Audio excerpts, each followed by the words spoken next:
Hello and welcome to Inside Unreal, where you can see how to make content for Unreal Engine 4. I'm Zach Parrish, and I'm joined today by Epic Games Senior Technical Artist Jordan Walker. Hi, Zach. Hey, Jordan. Now, I understand that you worked on the Infiltrator tech demo that Epic released earlier this year. Can you talk to us a little bit about that? Sure. So Infiltrator is a real-time tech demonstration that we use to show off the capabilities of Unreal Engine 4. In it, we have high dynamic range reflections, GPU particles with collision, material layers, as well as many more features.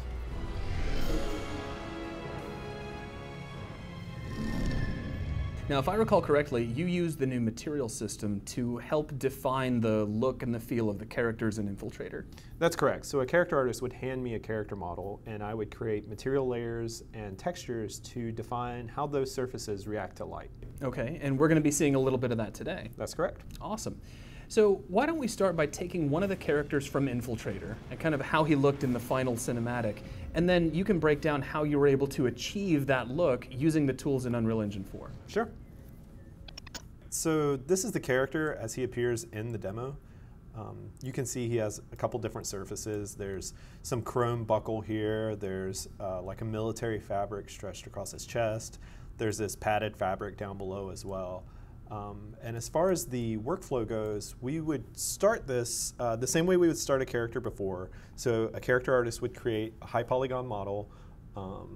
They would process a normal map from that model and hand that off to a texture artist. Once the texture artist received that asset, they would create a few different textures, one of them being a material mask that kind of color codes where each material goes on the surface. Now, in this case, when you say where each material goes, are you talking about like the different types of surfaces that make up the character? Right, so here you can see they colored in where metal goes on his mask. And then down here they've colored where like the fabric padding goes and where the black plastic goes. Okay. So it literally is color coding the different types of surfaces that make him up. Exactly. All right, cool.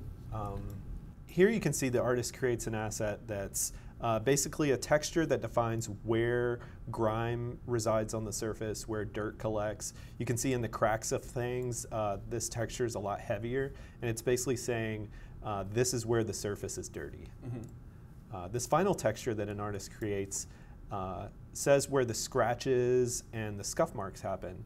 And they would do that on the edges of objects. They do it where a surface maybe like rubs against other things.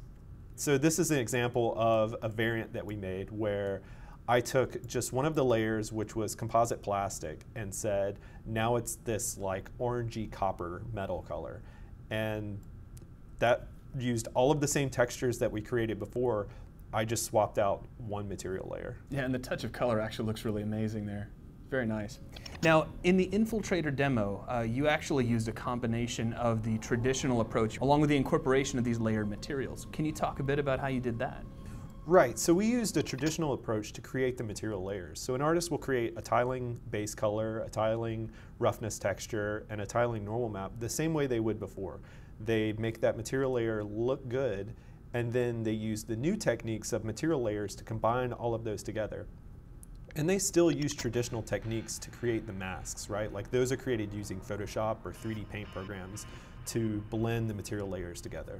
So how do you benefit from using this hybrid technique? So you get the benefits from material layers, which is a really high resolution tiling material, combined with the benefits of traditional techniques where an artist is saying, you know, I want a scuff mark on his shoulder pad, or I want copper on this part of his body. And so you're allowed custom surface information, but it still looks really high resolution and highly detailed.